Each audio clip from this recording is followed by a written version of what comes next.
Welcome to Art Ed Radio, the podcast for art teachers. This show is produced by the Art of Education University, and I'm your host, Tim Bogantz.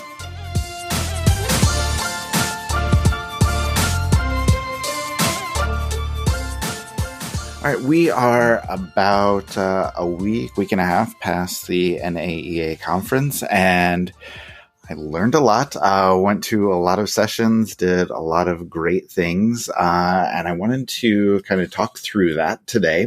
But I also wanted to hit on the topic of how we continue PD. You know, we had an awesome NOW conference about a month ago. We had an awesome NAEA conference just a little bit ago. And now we have another few months before anything big happens. And so I wanted to think about, wanted to reflect on, wanted to talk about how we continue PD throughout the year, how we continue growing and learning and developing as teachers. And I couldn't think of anyone better than Janet Taylor to talk to me about all of this stuff. So I'm going to welcome her on now. Janet, thanks for coming back to the show. How are you? I'm good. Thanks for having me. It's always a good time chatting with you. Well, I know, and people love to hear our conversation, so I don't know why, because we always end up talking way too long, but people seem to enjoy that. So fabulous. Yeah, so I figured we could dive in. I know you're always really big on NAEA. You present a lot, although you didn't this year. But I figured it'd be great since you attended, since you have so much experience to kind of chat about it. So I guess we'll just start with, after the NAEA conference, looking back, like what went really well for you? So I would say, before we kind of even dive into that, like this was a very unique experience, right? And yes. Right. And I have never put on a conference before. I'm sure you can talk more about that, right? Yes. Like all the ins and outs of that stuff. But, you know, just like any conference or, you know, especially NAEA, after attending so many for so many years, I think you kind of get this, like what went well, what didn't, what did I take away from this? Right.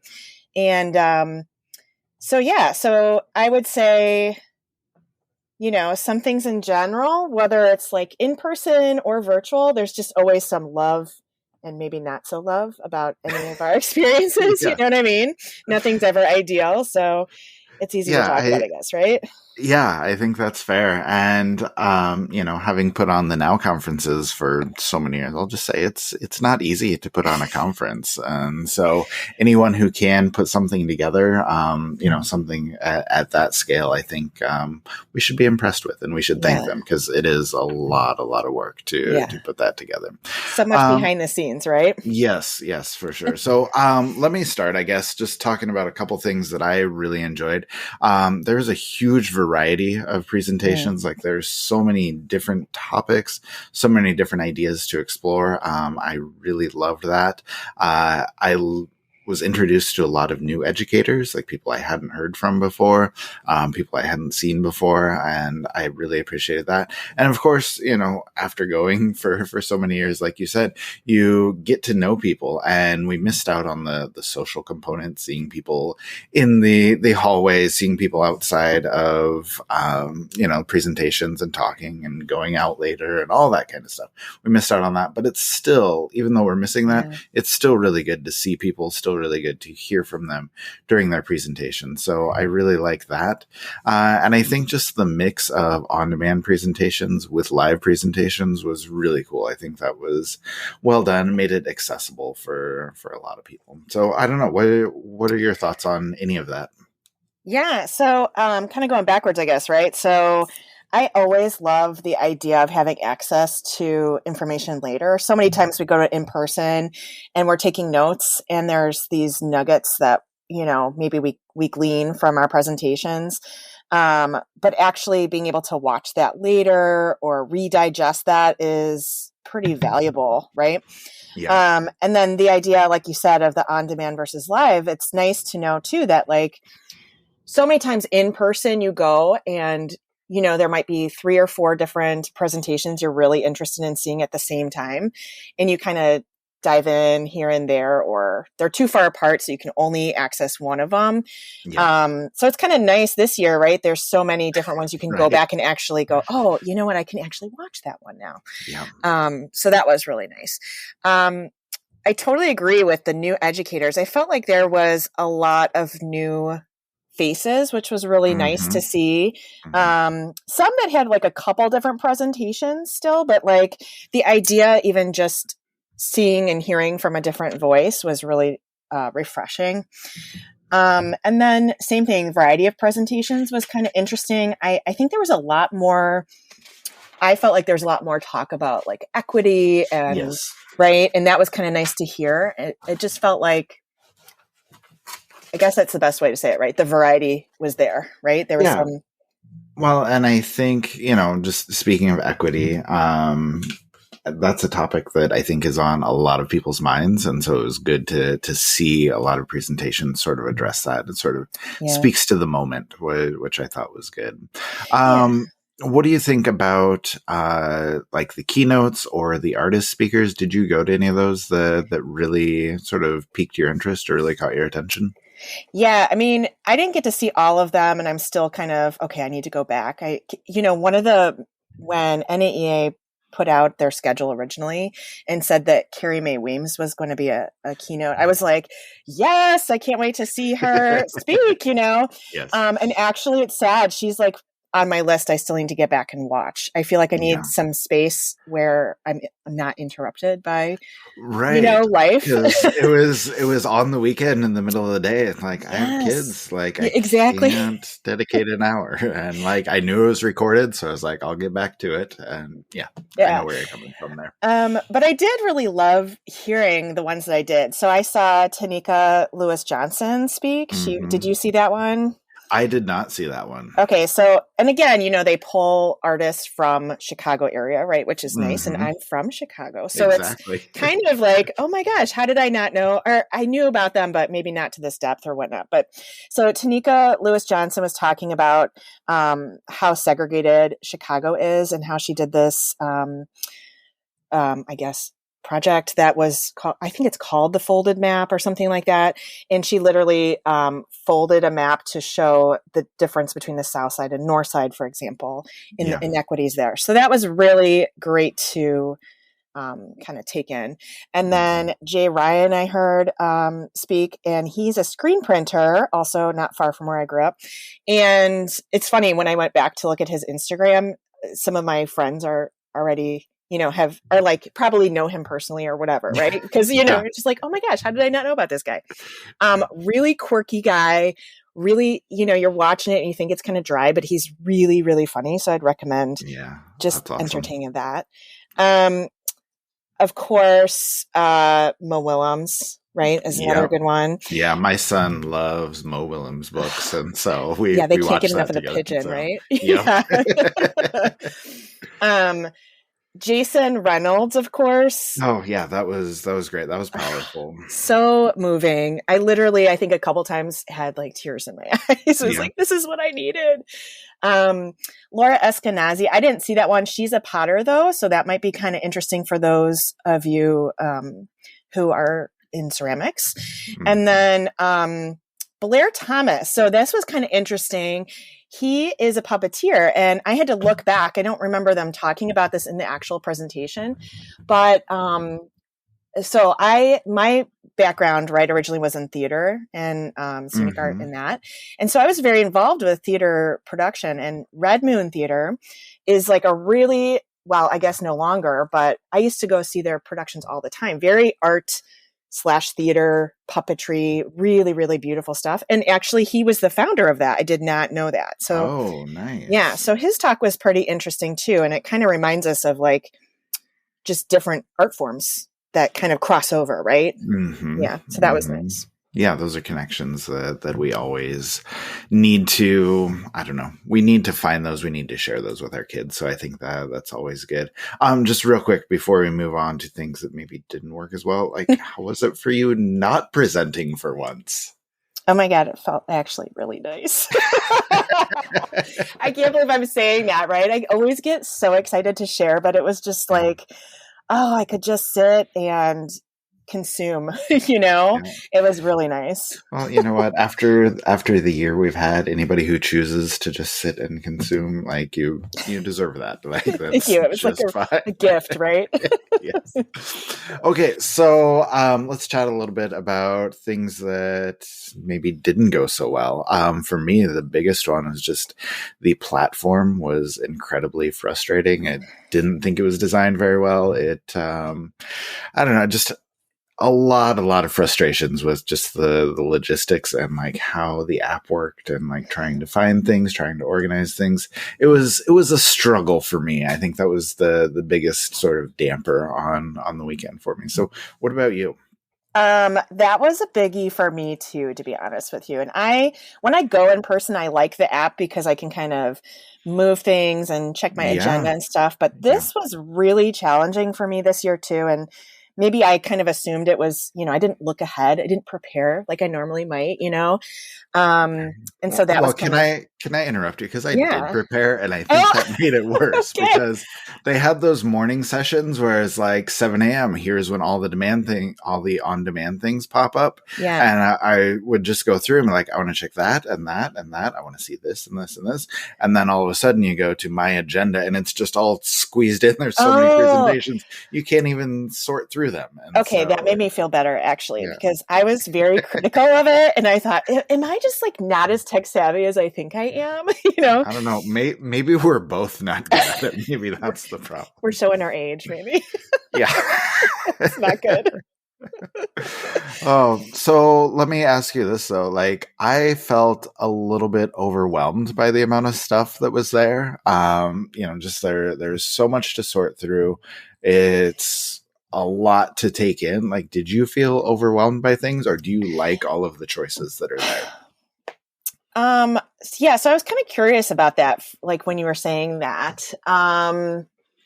Like, can you expand on that a little bit more? Do you just felt like there was too much to decide from, or Yeah, I yeah, think so. Well, and I think a big problem was, let's say 3 o'clock hour, there are 5 presentations that I want to go to that are all live. Like, yeah. how do you choose which one to go first? Like, do you jump in and out? If one's good, do you stay? Do you know if the other one's going to be recorded? It probably is, but you don't know for Some of sure. them weren't. And Yeah, yeah, yeah. and so it was just very difficult to sort of sort through that for me. Does that make sense? Yeah, fair enough. I mean, I would say too, in the agenda, everything was color coded. There was, so many, if you go through the filter, there's so many different Yes. categories, but all of elementary, middle school and secondary and higher ed are all the same They're color. all pink. They're Yes. all pink. Yes. And so I was like, wait, where am I looking? How am I finding this? Yeah, that was a struggle for me as Well, well. I mean, like, we're art teachers. Give us a rainbow, Like, let's use all of the colors that are available. Yes, yes. I definitely felt like that.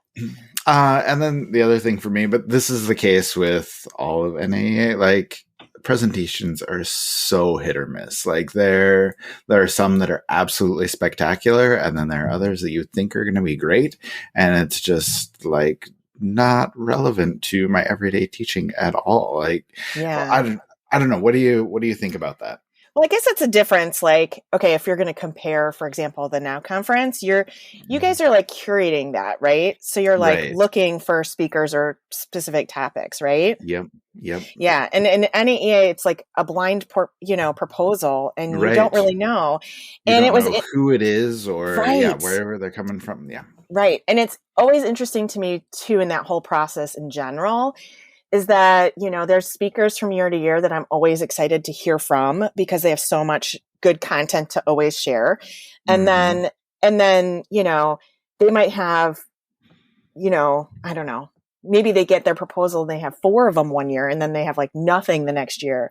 And then you have these other presentations that you're like, oh man, if only that one person was here, it would kind of fill that out a little bit more. But I don't think it's uncommon of NAEA though to get, because it's not curated like that and it has such a wide range of people that they're servicing, it's Mm-hmm. like you're going to get those that sound really interesting, the topics, and you walk in, quote unquote, walk Yeah. in, right? Like not virtual anymore, right? Pop in, I guess. And like someone's reading from their dissertation, which, is like, could be interesting, but I kind of want some visuals. I want some Right. personality, you know? Yep. Well, and like I very much appreciate anyone who has written a dissertation, anybody who's put in that work, like nothing but respect for them.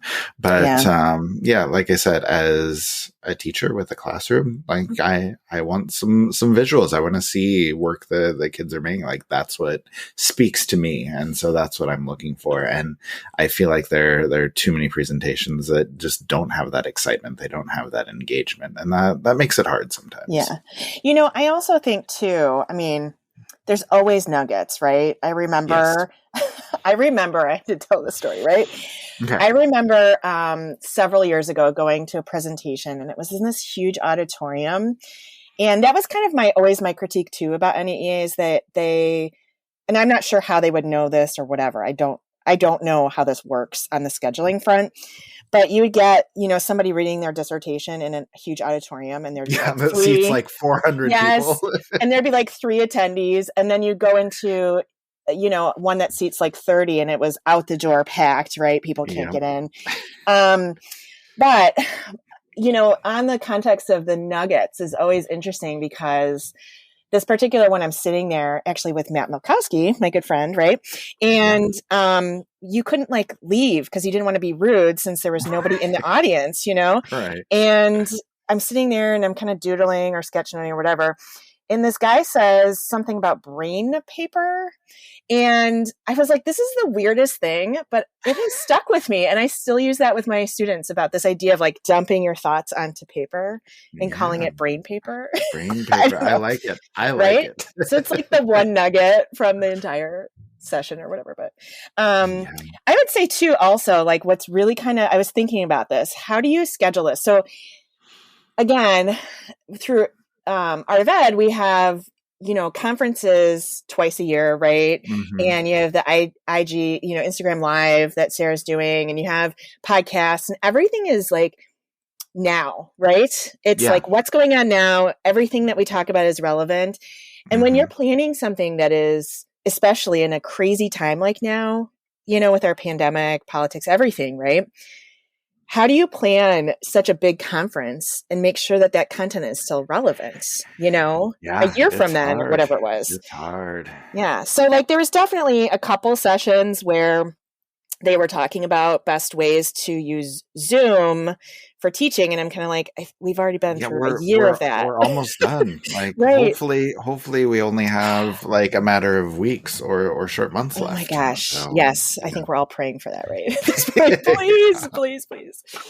Yep. Okay, so let me just kind of move on to, I guess, looking at the big picture. Like after we've had a little bit of time to reflect, and I'll go first here. I won't put you on the spot immediately, but like, what are your main takeaways from the conference here? Like for me, I think it was heartening. Like it was really good to see that even after the really difficult year that we've had, teachers are still very interested in continuing to move forward, continuing to learn, continuing to evolve in our teaching, whether it's, the topic of equity, like we talked about, or just working on your pedagogy, or simply trying to find some new ideas to teach. All of us are constantly working to be better. And that's always encouraging to me. And I love how willing people are to share and how much we try to support each other and help each other as we're all sort of moving together, moving forward to try and be better. So I don't know. What about you? What were your main takeaways? Yeah, I would say it was really nice to see on social media all the teachers kind of posting about other teachers and things that they were learning and kind of propping up each other. That was really nice. I agree again that equity and racial conversations, it's almost like people are ready to really talk about these and dig into it. I think there was less opportunities for that in the past. And I think people weren't always willing to set aside the time to go to those conversations. And I think it's just making it accessible was really great. And then again, of of course, like the virtual idea, right, is just so important to have that access. This was like the cheapest Mhm. NAEA conference I have ever been to. And Yeah. like that felt really nice to not have to pay for a, hotel and food and a plane Mhm. ticket and all of that Mhm. stuff. But it's just not quite the same though. I definitely miss No, that it's connection. definitely not. But I said on the podcast a couple of weeks ago, I hope that NAEA considers virtual access for those teachers that can't go, Yeah. because, cost is prohibitive for a lot of people. And there are also so many districts where teachers aren't supported. Like they don't get days off. They can't get a sub. Their school will not dump them at all. And so having some virtual access, I think, can be, like you said, it makes it so much easier for people to attend. So Yeah. I hope they are able to continue on with that in the future. Okay. Now, at the beginning of this show, I said I want to consider, now that we've gone through now with AOEU, and now that we've gone through the national conference with NAEA, it's kind of a letdown. There's no big things coming up in the immediate future, not till the summer. So, how does PD continue after big conferences? Like, what are your suggestions for people? What else can art teachers be doing throughout the year? Yeah, it's kind of funny. Actually, I was just thinking as you were talking about this that one of the, so like the letdown idea, right? When you Mm-hmm. go to the conference and you're around all these like-minded people and you Yeah. kind of geek out and you just feel like truly yourself. And then you come home and life has just kind of continued and you're just like, Right. you're like, nobody understands me, like, what do you do? How do you manage that? And, Yeah. Yeah. I think that's, I try to look at it like, what's the purpose of PD? I mean, besides obviously, um, talking or besides taking in information and trying to utilize it, right? Besides that piece, that's like the given. But I would say a big piece of my PD or the best part that I take away is always that discussion with my colleagues, taking in that Mm-hmm. information, digesting it, kind of figuring out what actually fits for me as a teacher or us as a program or, you know, my particular students, but also like talking through that with other teachers helps me kind of clarify my own ideas. So Yes. I think that's like really important. So how do you do that? Right. So I would say, in my opinion, talking to other teachers is Yeah. a big piece to like continue the Well, conversation. Right.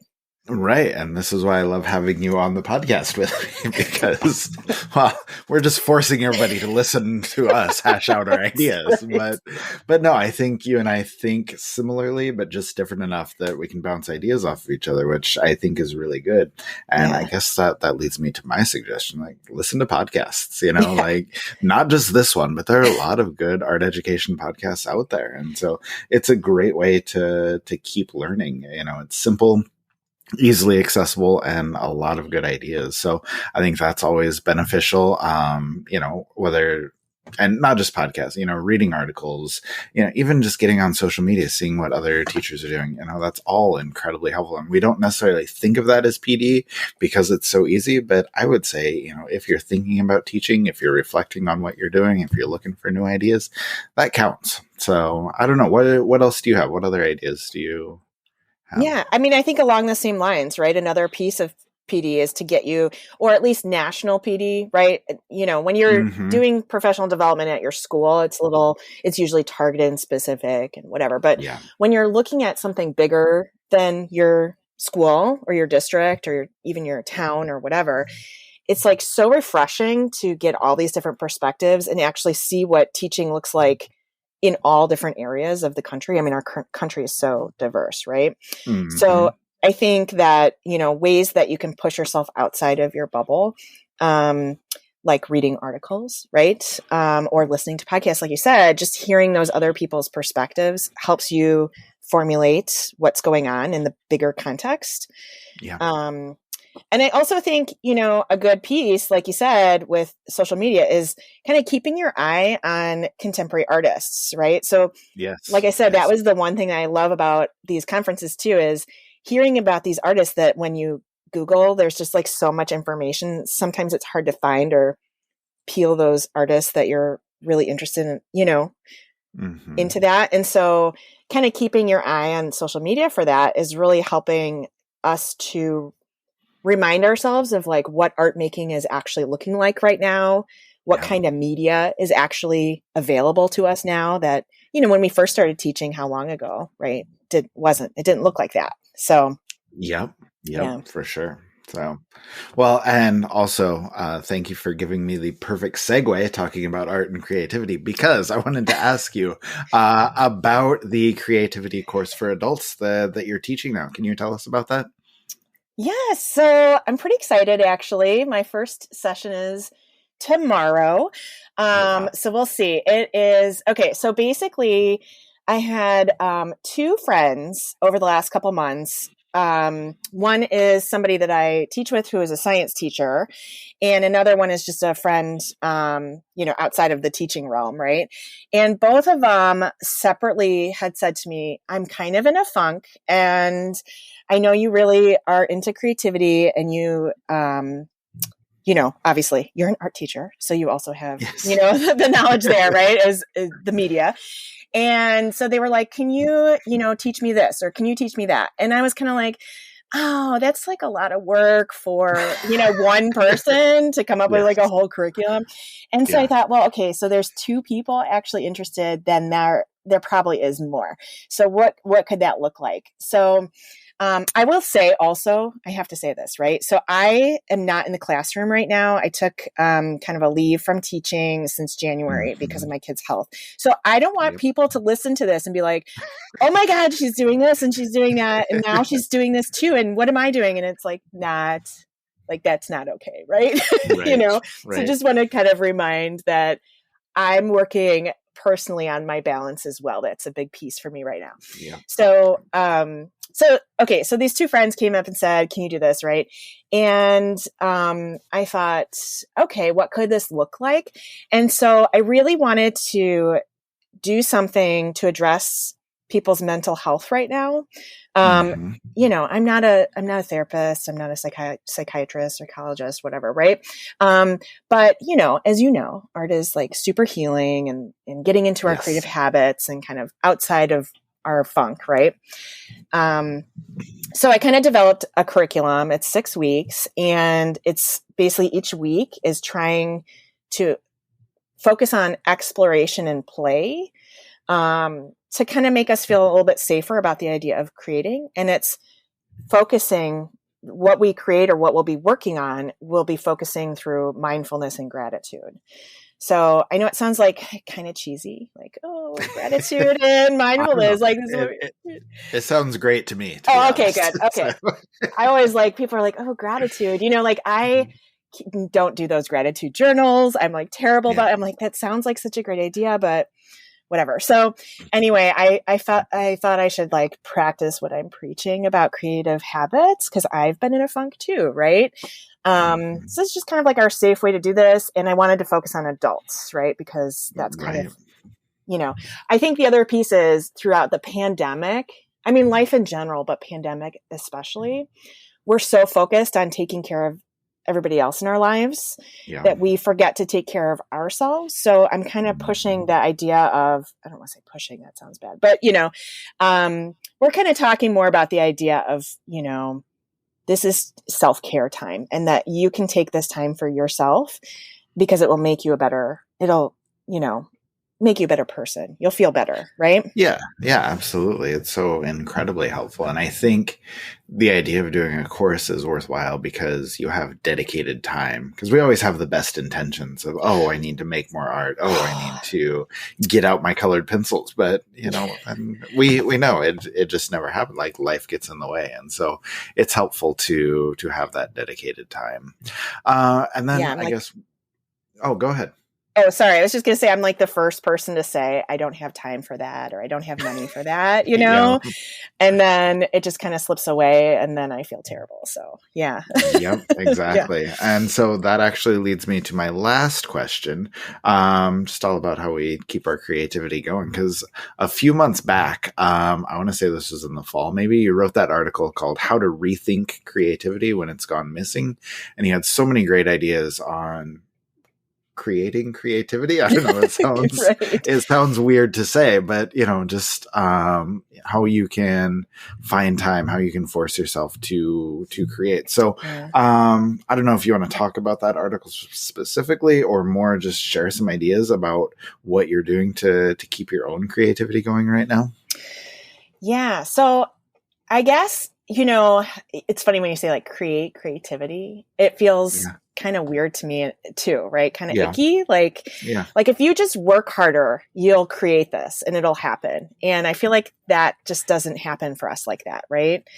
So, I mean, I personally, really struggle with self-discipline. So the idea of if I work harder, it's kind of like going to the gym. If you go to the gym every day, or if you push yourself to do that, then it'll be better. And I just can't do that. It's like, go to the gym, yuck, when maybe I just like haven't found my, I don't know, quote unquote exercise. You know how runners talk about like that runner high? I don't know if you're a runner. Are you a runner?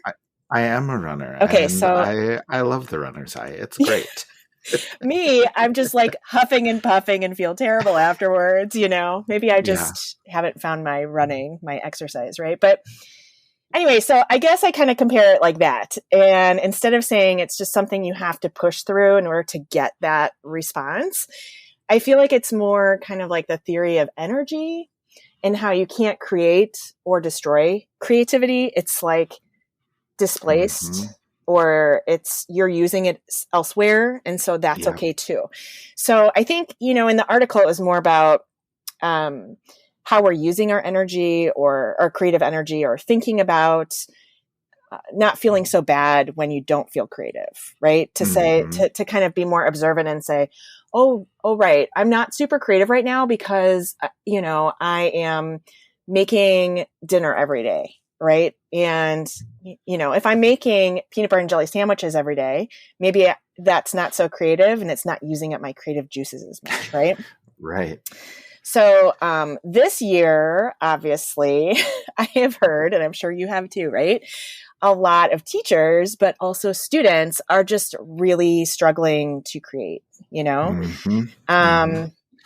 So, so I'd say the first thing that I always do is consume, right? That's kind of my first go-to. And I'm the same way, because I think Matt, who you gave a little shout out to earlier, I think said something in that article too. Yeah. I remember reading it and talking about, hey, you need to consume creativity if you want to be creative, like even if it's just like watching a show that sparks something, listening to music or going to art galleries, whatever the case may be, like the more creative things you see, the more creative you are. And I think that's a really, really valuable term. And that was a light bulb moment for me. Like it made a lot of sense to me when I first read that. And so ever since then, I've been trying to do more of that. And so I think that's incredibly helpful. I would say though, consuming has to be intentional for that though. Right. So I currently, or maybe this year, I'd say have been really consuming to escape or to find something that inspires me or is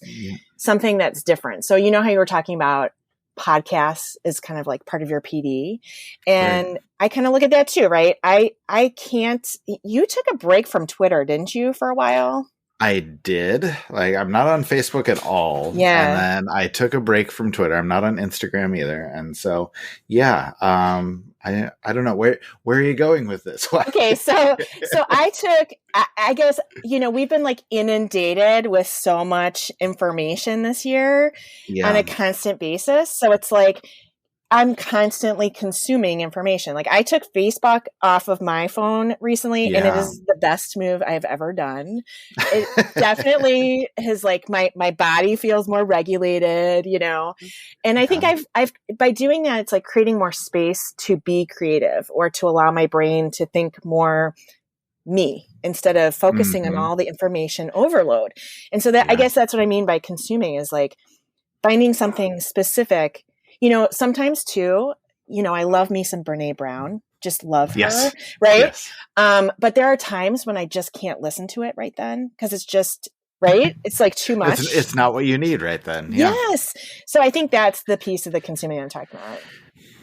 No, Does that make that makes sense? a lot of sense. It Yeah. does. I don't want to go too far down this rabbit hole because I feel like this could be a whole other podcast. But I think the intentionality works well, but my brain doesn't always work like that.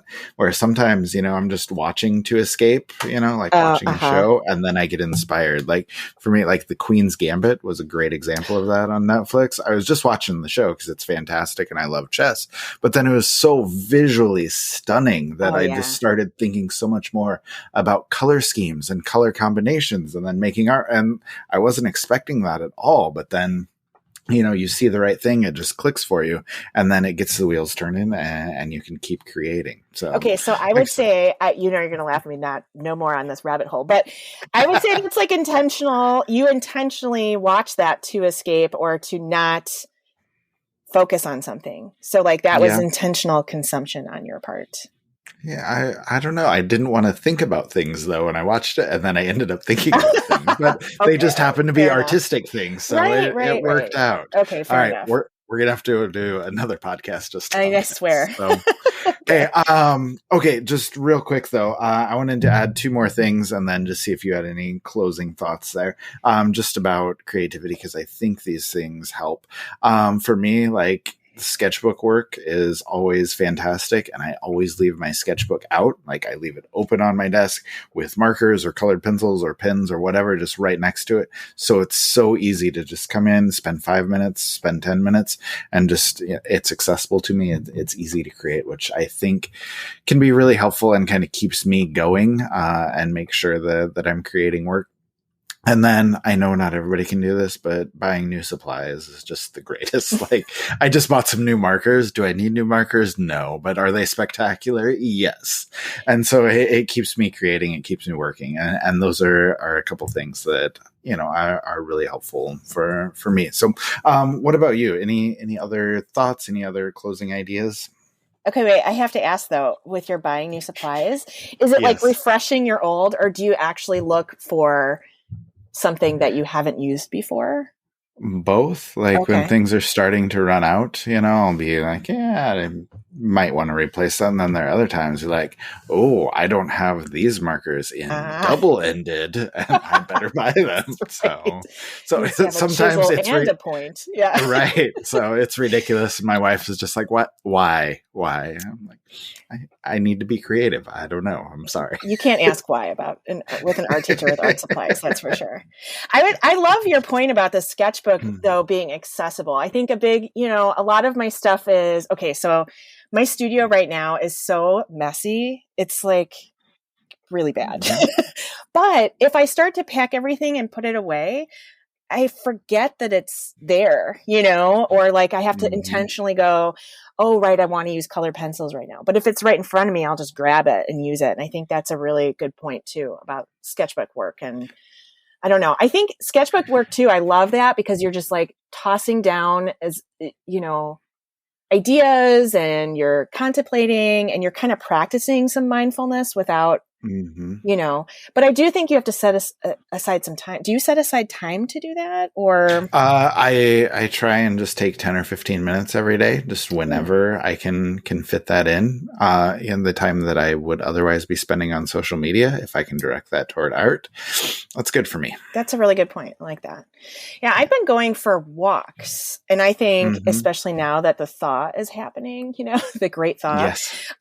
It's really nice to hear the birds chirping and get some fresh air and some vitamin D in that sunshine, and I think having that space, that's when I might listen to an interesting podcast or something like that. Right.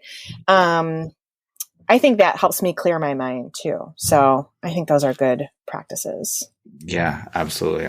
It's all worthwhile. Whatever you can find time to do, just find something that works for you. And I think that'll be helpful for everyone. All right, Janet, we'll go ahead and close it up there. Thank you, as always, for talking to me for way too long, covering way too many topics. It's always wonderfully enjoyable to have you on.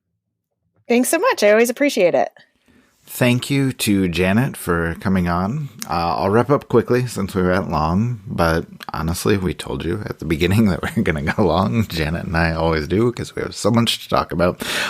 So no surprises there. And if you are still with us at this point, I appreciate that. Thanks for sticking around. One quick push before we go. If you are looking for another great conference, if you just can't wait for another conference, the Summer Now conference will be happening at the end of July, the 29th to be exact.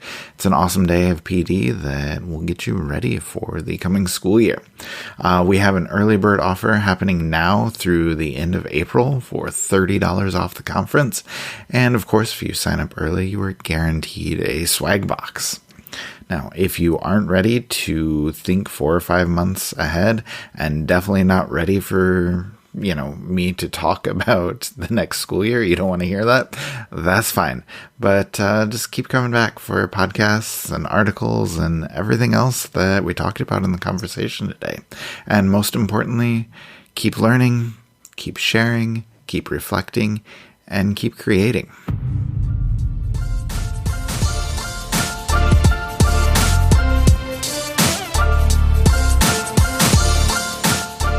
Art Ed Radio is produced by the Art of Education University with audio engineering by Michael Crocker. Thank you, as always, for listening.